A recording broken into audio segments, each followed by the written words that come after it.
You Benefit Quick Bite series once again.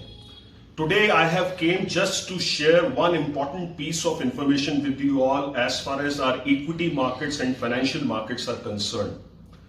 This financial year, that is 2021 till December, this is a huge figure that FII has invested almost 1,89,000 crores till date.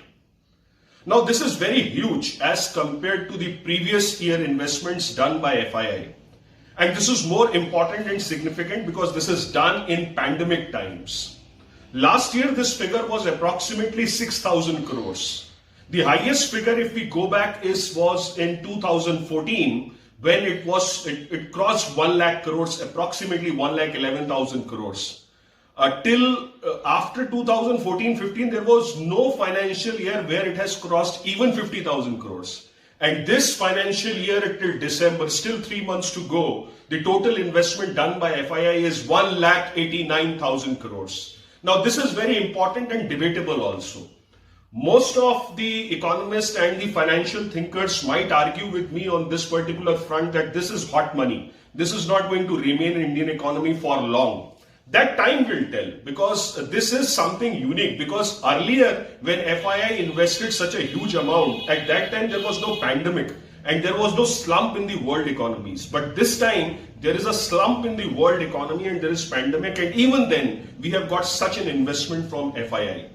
This is the signal which FII is giving that they have the confidence in the Indian economy. Now we have to grab this opportunity.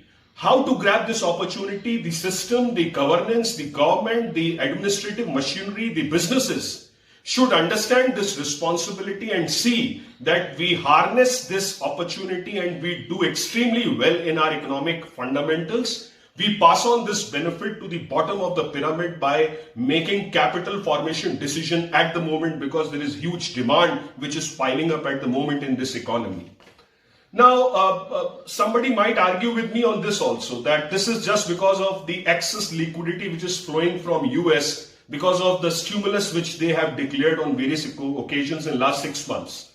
But believe me, even when there is excess liquidity, and if the FII is investing in a particular destination, they are not investing because they have surplus funds. They are investing because they want to make money on that surplus funds. And if they are confident on Indian economy, we should be, and the system should be cautious. The government should be cautious. The businesses should be cautious and should see that we properly utilize this opportunity. And that's how you benefit. That's how we benefit. Thank you.